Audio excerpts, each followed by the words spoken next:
Hello friends, today I am going to discuss about the next video of polynomial class 10th CBSE relationship between the zeros and the coefficient of a polynomial. So इस topic को discuss करने से पहले हम कुछ एक question को solve करेंगे और क्वेश्चन को सॉल्व करने के बाद हम इस टॉपिक को डिस्कस करेंगे। तो आइए क्वेश्चन को सॉल्व करते हैं। क्वेश्चन ये है हमारा f(x) is equal to x square plus 7x plus 12।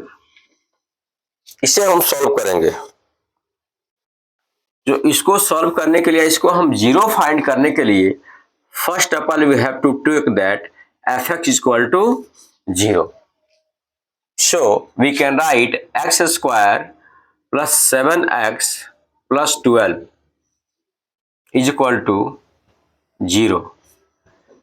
अब हम इसका जब जीरोज फाइंड करेंगे तो एक्स स्क्वायर के कोफिशिएंट को और कांस्टेंट टर्म के कोफिशिएंट को विथ साइन मल्टीप्लाई कर देते हैं। So here we can write plus 1 into plus 12 is equal to plus 12। Now we will see that the middle term is given plus 7। तो to ऐसे number को choose करना है जिसे मल्टीप्लाई करने पर 12 आ जाए, प्लस 12 और प्लस करने पर प्लस 7 आ जाए। ओके, ऐसे नंबर को हमको चूज करना है। यदि हमारे दिमाग में नहीं आता है ये कौन सा नंबर है जिसको हम चूज करें, तो मल्टीप्लाई करने पर प्लस 12 आ जाए और प्लस करने पर प्लस 7 आ जाए, तो हम क्या करते हैं इजीली, ये जो हमारा 12 है इसका प्राइम फैक्टर फाइंड कर लेते हैं। जैसे 1 2 3 फैक्टर फाइंड कर लेते हैं 4 6 एंड 12। अब हम क्या करें, इसमें से कोई भी टू नंबर को चूज कर रहे हैं और चूज करने के बाद से ये देखें क्या मल्टीप्लाई करने के बाद प्लस करने के बाद प्लस 7 और मल्टीप्लाई करने के बाद से हम प्लस 12 ऑब्टेन कर ले। सो हमारे पास टू ही ऐसे नंबर है 3 एंड 4 जिसे क्या कर सकते हैं, मल्टीप्लाई करने के बाद प्लस 12 आ जाएगा और प्लस करने पर प्लस 7 आ जाएगा। So we can write like this x square, here I can erase this one, x square plus 3x plus 4x plus 12 is equal to 0। और we can write, you can take common x plus 3 and 4 into x plus 3 is equal to 0. Now in both the expression x plus 3 is common, so we can write x plus 4 into x plus 3 is equal to 0. Now अब हम जब ये find कर लिए, इसका मतलब क्या हुआ, ये जो हमारा f(x) है इसके टू फैक्टर्स आ गए, x प्लस 4 और x प्लस 3। इसका मतलब क्या हुआ, यदि इन दोनों को हम मल्टीप्लाई कर दें तो क्या आ जाएगा, x square plus 7x plus 12। So we can write x plus 4 into x plus 3 is equal to x square plus 7x plus 12। Done.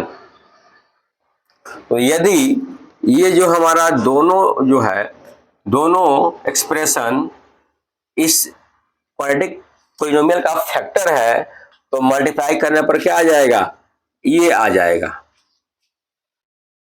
Getting, ये हमारे आ जाएंगे। तो यदि हमारे पास कोई polynomial, quadratic polynomial ax square plus bx plus c हो और इसका 0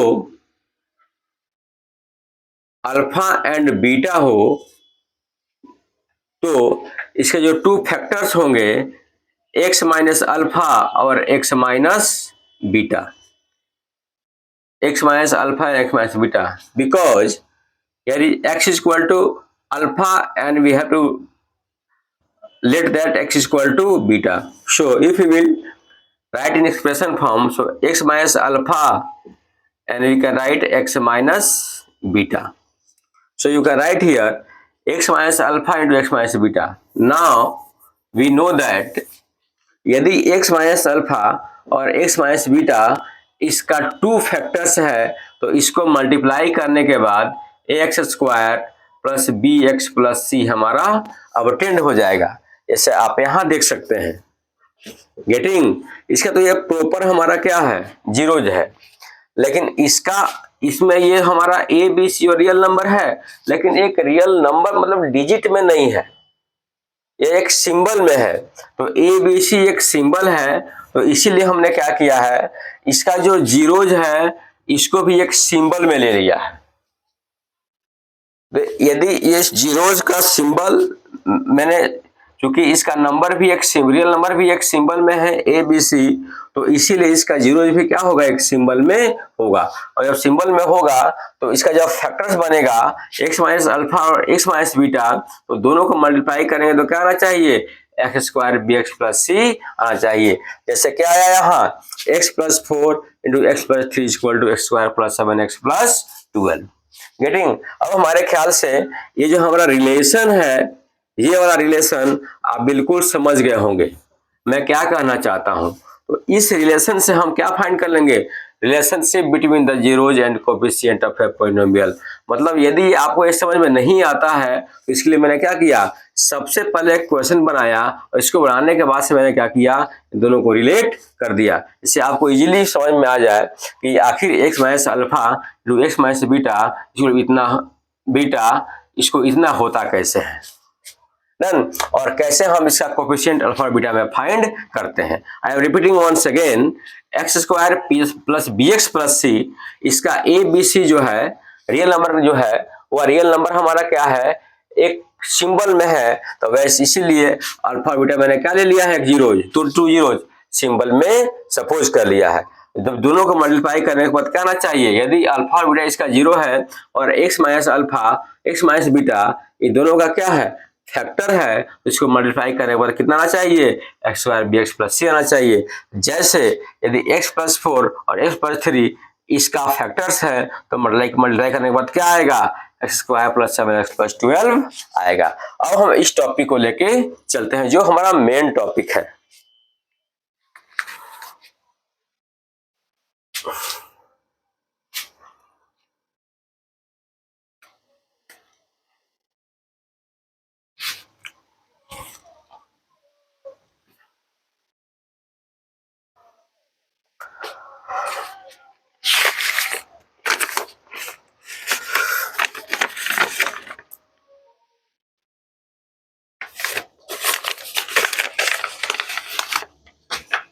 Let alpha and beta be the 2 zeros of given polynomial fx is equal to x square plus bx plus c, where a real number, where a real number है, a b c real number, a b and c real number and a not equal to 0। यदि a हमारा 0 हो जाएगा तो हमारा क्या हो जाएगा, लीनियर पॉलिनोमियल हो जाएगा। जबकि हमको फाइंड क्या करना है, क्वाड्रेटिक पॉलिनोमियल को फाइंड करना है। अब आपको पता है, अभी मैंने पिछले डिस्कस किया है, इससे ये किया है, यदि x plus 4 and x plus 3 is the factor of x square plus 7x plus 12, then if you will multiply the both factor you will get x square plus 7x plus 12, और ये आएगा ही आएगा। So similarly if alpha and beta be the zeros of quadratic polynomial quadratic polynomial, then x minus alpha and x minus beta be the factors of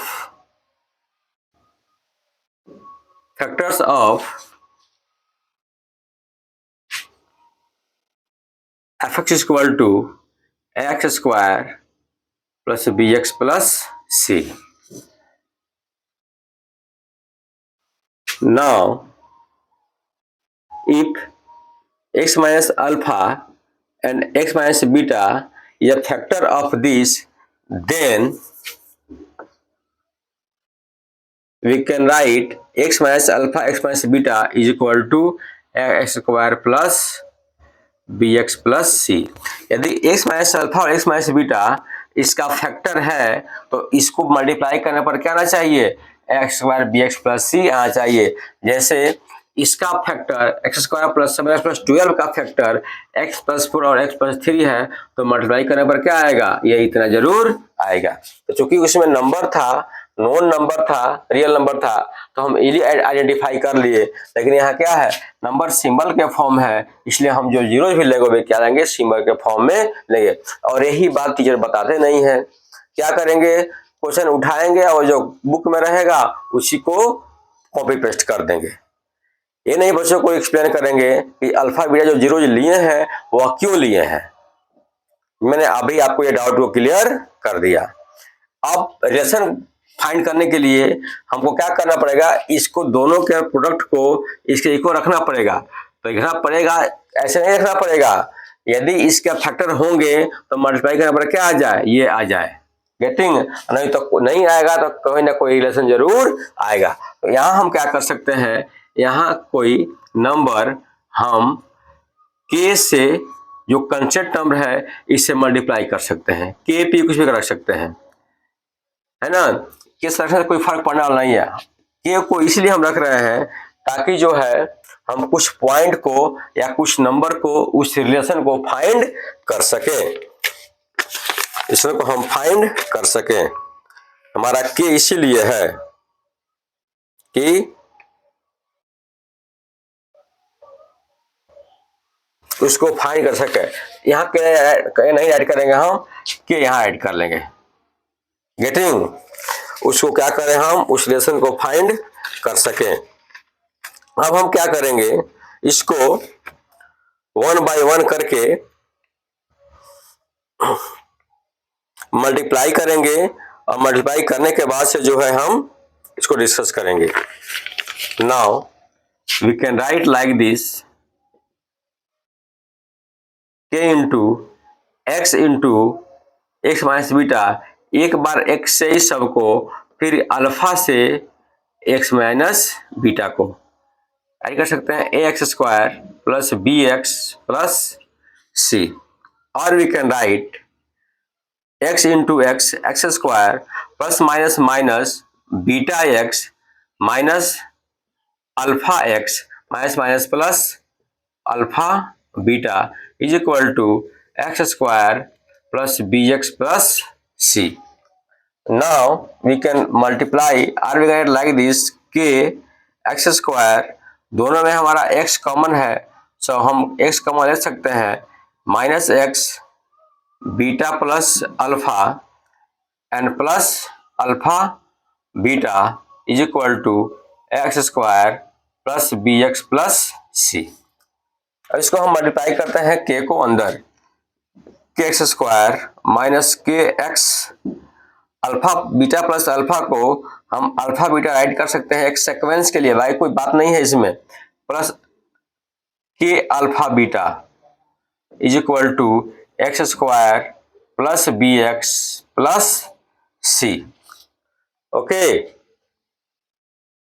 plus c. यहां हम arrow mark right करना भूलेंगे नहीं, बहुत ही important होता है exam के point of view के से। अब हम क्या करते हैं, एक्स स्क्वायर के कोफिशिएंट को उससे कंपेयर कर लेते हैं, एक्स के कोफिशिएंट को x से कंपेयर कर लेंगे और कंस्टेंट टर्म के कोफिशिएंट को कंस्टेंट टर्म से कोफिशिएंट कर लेंगे, this compare to this and this compare to this. So we have to compare one by one. We have to compare one by one. K x square is equal to ax square.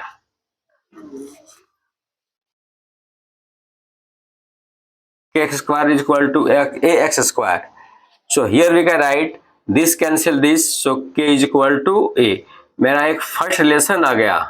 Now we have to compare that minus kx into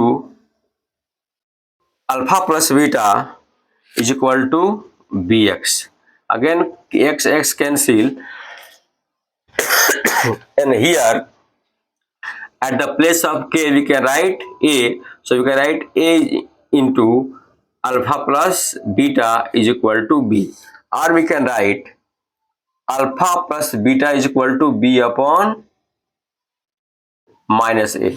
यहाँ जो हमारा minus है यदि multiplication के form में left to right जाएगा तो minus plus में चेंजिंग नहीं होगा. ये कब होता है? जब लेफ्ट टू राइट एडिशन या सब्ट्रैक्शन के फॉर्म में ट्रांसफर होता है तब जो है माइनस प्लस में चेंज होगा और प्लस माइनस में चेंज होगा. सो हमको we are obtaining one another relation between alpha and beta. Now we compare constant to constant term, so we can write k alpha beta is equal to c.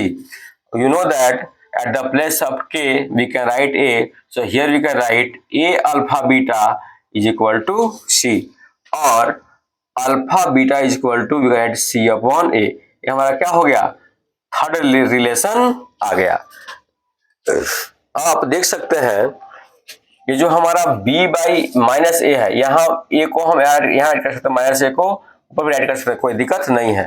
जो minus B upon ए है एक इसका coefficient है, x का coefficient sorry yes हमारा minus B x का coefficient है और एक इसका कोफिशिएंट है एक्स स्क्वायर का कोफिशिएंट है, और माइनस हमारा क्या है इस डेरिवेशन से मिला है, तो ये किसका कोफिशिएंट होगा? एक्स का कोफिशिएंट होगा और डिनोमिनेटर हमारा किसका कोफिशिएंट होगा? एक्स स्क्वायर का. So we can write alpha plus beta is equal to coefficient minus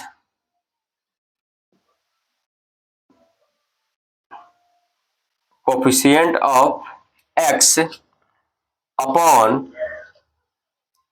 coefficient of x square.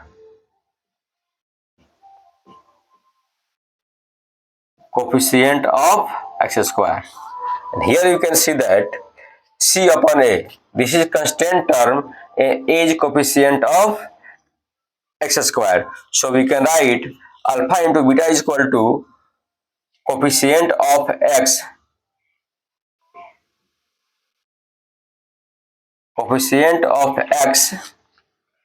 upon sorry c upon a constant term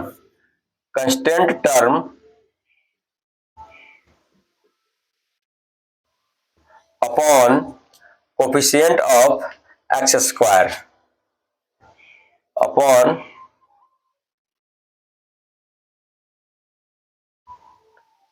coefficient of x square. तो ये हमारा क्या हुआ? Finally relation between हो गया, किसमें? Relationship between the zeros and coefficient of a polynomial. Okay, तो I think आप इसको समझ गए होंगे और बिल्कुल इसका कंसेप्ट क्लियर हो गया होगा कि कैसे हम रिलेशन फाइंड कर सकते हैं और कैसे स्टार्ट करते हैं. इस प्रोडक्ट को हम क्यों इसके फैक्टर के प्रोडक्ट को राइट करते हैं. तो जैसे हमने पहले ही इसमें डिस्कस कर चुके हैं कि जैसे इसका जब हम फैक्टर फाइंड करते हैं या जीरो फाइंड करते हैं और जीरोज में 3 और 4 आ रहा है तो फैक्टर्स क्या होंगे? चूंकि जीरोज में -4 और -3 आ रहा है इसके फैक्टर्स हो जाएंगे x + 4 और x + 3, और जब इस फैक्टर हो जाएंगे दोनों को मल्टीप्लाई करेंगे तो इतना आना चाहिए. सिमिलरली जो हमारा x स्क्वायर bx + c है, इसमें क्या है? आपका a b c real number है और नंबर के फॉर्म में गिवन नहीं है, इसीलिए इसका जो जीरोज है उसको मैंने क्या फाइंड कर लिया? अल्फा और बीटा सपोज कर लिया. जब मैंने इसके जीरोज को अल्फा बीटा सपोज कर लिया तो इसका फैक्टर क्या हो सकता है, x माइनस अल्फा और x माइनस बीटा। अब मैंने इसको प्रोडक्ट मल्टीप्लाई किया एक कांस्टेंट को रख करके, मैंने कांस्टेंट को इसलिए रखा ताकि जो है हमको एक रिलेशन मिल जाए, बाकी कांस्टेंट का कोई यहाँ वैल्यू है नहीं, गेटिंग, रिलेशन मिल जाए। और जो मैंने देखा कि रिलेशन क्या मिला, sum of zero is coefficient minus coefficient of x upon coefficient of x square and product of zero means alpha into beta is equal to constant term upon coefficient of x square। यदि exam में आता है तो आप बिल्कुल easily एक concept के साथ इसको सॉल्व कर सकते हैं। और बाकी इस पर क्वेश्चन हम लोग बहुत क्वेश्चन करेंगे, प्रैक्टिस करेंगे नेक्स्ट वीडियो में। तब तक के लिए गुड नाइट, स्वीट ड्रीम। कल मिलते हैं नेक्स्ट वीडियो में।